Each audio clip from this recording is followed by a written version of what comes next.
semakin layu. Jelata pula kian buntu. Kes meningkat bertalu-talu. Sabarkah menanti pandemik berlalu? Terkurung, tertekan, hanya menunggu. Sedangkan ada insan tak segan silu guna kelebihan demi sesuatu. Saya Diana Wan. Ini cerita kita memerangi COVID-19.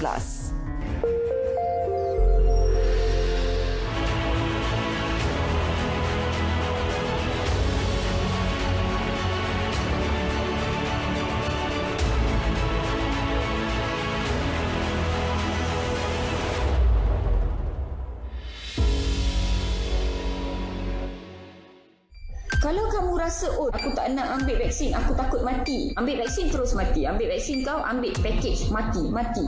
No, you cannot prevent death. Everybody will die when your time comes. Kisah di kayangan kita tinggalkan dulu. Turki, Perancis, Itali, England. Ke tepi dulu. Persoalan lebih penting. Sudahkah anda mendapatkan vaksin? Apa yang kita ketahui daripada kajian klinikal menunjukkan bahawa vaksin ini mampu untuk mencegah transmisi ataupun jangkitan virus SARS-CoV-2 ini sehingga 95% keberkesanannya. Apa yang kita nak ialah landaikan cerun angka kes COVID. Kedua, kita ingin memberi peluang kepada sistem kesihatan sesebuah negara itu supaya tidak lumpuh. Yang lebih penting ialah ia mampu mencegah kemasukan ke hospital dan ICU dan seterusnya menurunkan kadar kematian dengan sangat efektif.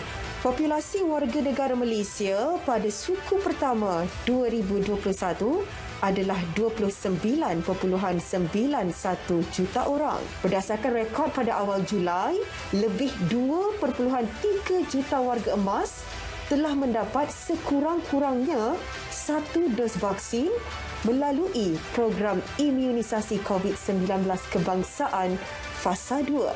Bagi warga emas, mereka memang diutamakan dalam pemberian vaksin di bawah program imunisasi COVID kebangsaan.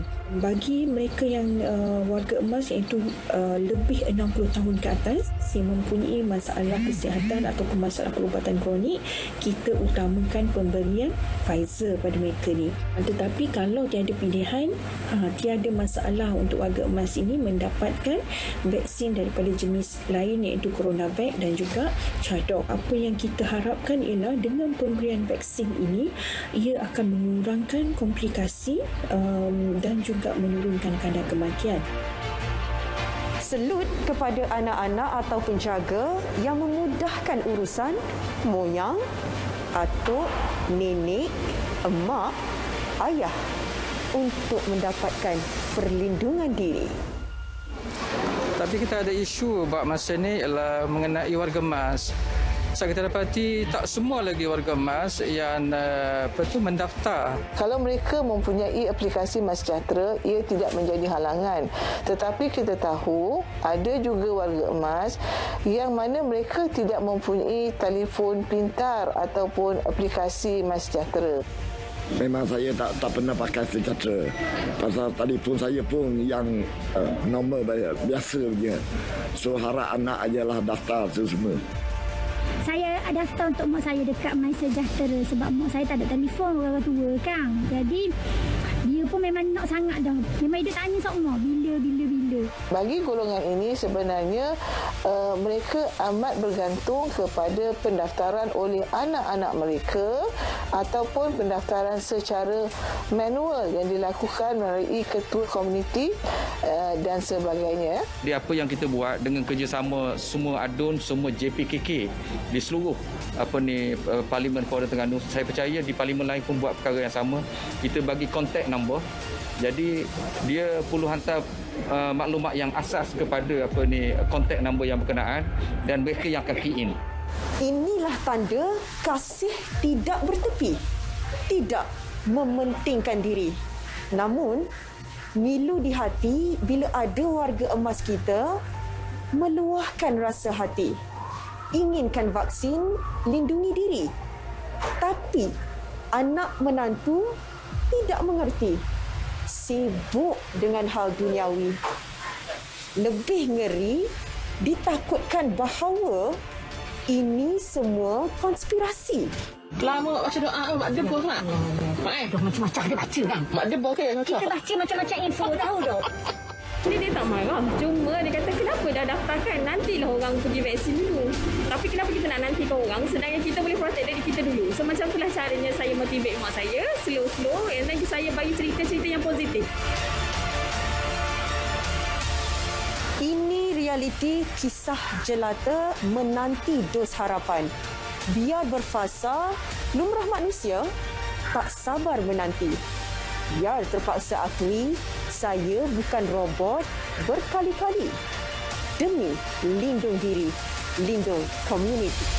Bagi melaksanakan satu program yang dalam skala begini besar yang tak pernah Malaysia lakukan, ya, Kementerian Kesihatan tidak boleh bekerja sendirian. Pengendalian ataupun pemberian vaksinasi ini dikendalikan, ya, oleh Kementerian Kesihatan dan juga oleh badan-badan yang swasta. Di kawasan-kawasan pendalaman, usaha sedang dijalankan oleh kementerian dengan kerjasama pelbagai agensi lain. Kita menghantar pasukan-pasukan bergerak untuk masuk ke kawasan mereka dan memberi vaksinasi. Kementerian Kesihatan juga akan memberikan kawasan pendalaman ini dengan vaksin yang hanya memerlukan 1 dos sahaja. Jadi tak perlulah untuk mencari klien untuk buat dos yang kedua nanti. Ada beberapa jenis program mobile ini, khidmatan pandu laju contohnya. Penerima vaksin ini tidak perlu keluar daripada kenderaan mereka dan mereka diberi vaksin di dalam kenderaan mereka, ya. Contohnya untuk orang kurang upaya.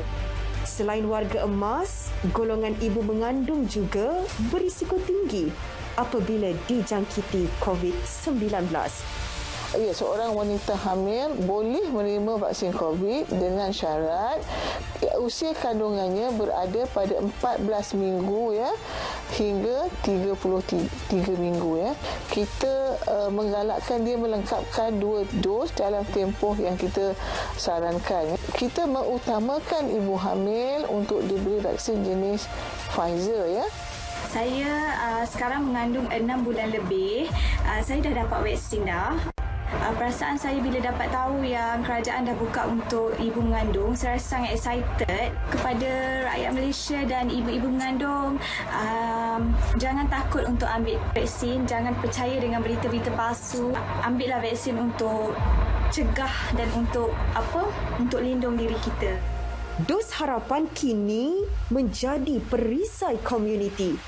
Bersama lindungi diri demi untuk bangkit kembali.